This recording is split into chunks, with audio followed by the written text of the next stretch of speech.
इस संसार में आए हैं तो संसार के भोग विषय में हम ना पड़े रहें। ईश्वर प्राप्ति का सरलतम मार्ग जो हो उसे हम अपनाएं। ભગવાનને મેળવવાનો સરળતમ રસ્તો જે હોય એને આપણે અપનાવવો જોઈએ. કયો કેળો? બોલે મહારાજ એ માર્ગ જે માર્ગ મીરાબાઈએ અપનાવ્યો છે, જે માર્ગ તુકારામે અપનાવ્યો છે, જે માર્ગ જ્ઞાનદેવે અપનાવ્યો છે, જે માર્ગ મારા ભક્ત કવિ નરસૈયાએ અપનાવ્યો છે. 5 વર્ષનો બાળક ભગવાનને યાદ કરે ને ભગવાને હાજર થવું પડે તો આપણે તો 55 થયા, આપણે તો 60 થયા, આપણને ભગવાન ના મળે?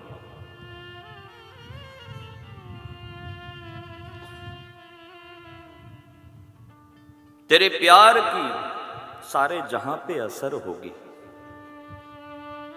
तेरे भाव की सारे जहां पे असर होगी, और अगर नहीं होगी तो समझ लेना तेरी ही कहीं कसर होगी.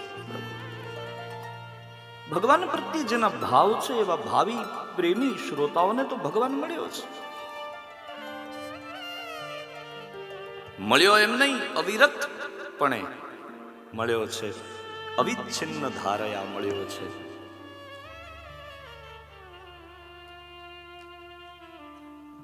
અને ખાલી મળ્યો નહીં,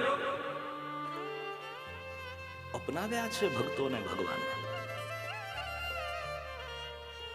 અને યાદ રાખજો,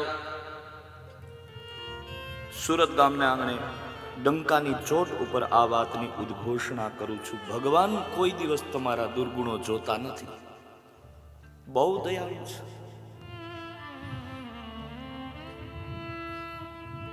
બાપનો દીકરો હોય, માનો દીકરો હોય, હવે એ દીકરાને રમતા રમતા ક્યાંક ઠેહ લાગી જાય, ક્યાંક પડી જાય, ધૂળ ધમાહા થઈ જાય, ગારામાં પડી જાય,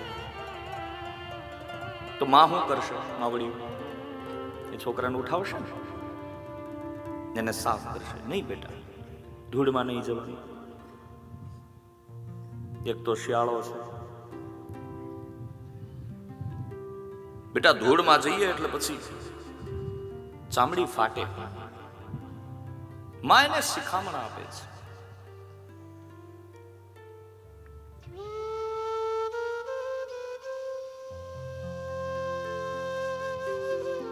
ગમે એટલું ભરેલું બાળક હશે તો માં એને સાફ કરશે, નહીં કે એનો દોષ કાઢશે. ગમે એટલો દુર્ગુણી હશે પણ દીકરો માને વાલો હોય. થોડી ઇફેક્ટ ઓછી કરો, થોડી.